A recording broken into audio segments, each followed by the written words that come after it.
Quel est l'état d'esprit de la CGT à la veille de cette conférence sociale? Tout d'abord, je voudrais dire que nous avons beaucoup travaillé pour préparer cette conférence sociale. Nous avons participé à 14 réunions avec les différents ministres pour porter les exigences des salariés qui devraient être à l'ordre du jour de cette conférence sociale.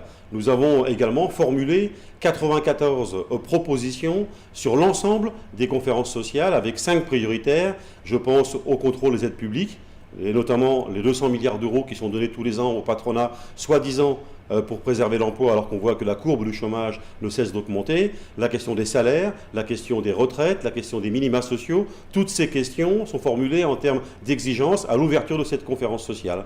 Donc ce que nous souhaitons, c'est être utile pour que les revendications puissent être mises sur la table lors de cette conférence sociale. J'ai constaté avec beaucoup de colère que le Premier ministre a décidé de manière unilatérale de remettre en cause les accords précédents. Je pense à la pénibilité et à tous ceux qui ont cru il y a un an maintenant qu'ils allaient pouvoir partir en retraite plus tôt parce qu'ils avaient été contraints de tenir un emploi qualifié comme étant un emploi pénible. Le fait que le Premier ministre cède à l'injonction de Pierre Gattaz, ça remet en cause ce droit de partir plus tôt qui avait été pourtant négocié.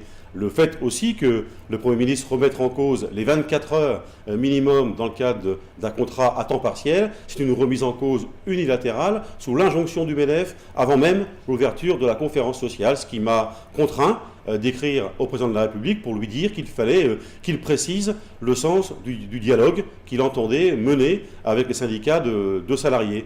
J'ai reçu ce matin la lettre du président, elle n'est pas de nature à nous rassurer. Il soutient le Premier ministre dans sa démarche de contact bilatéral avec le MEDEF et donc la CGT va forcément tirer enseignement de cette situation à l'ouverture de la conférence sociale. Est-ce qu'on est en pleine crise du dialogue social dans notre pays?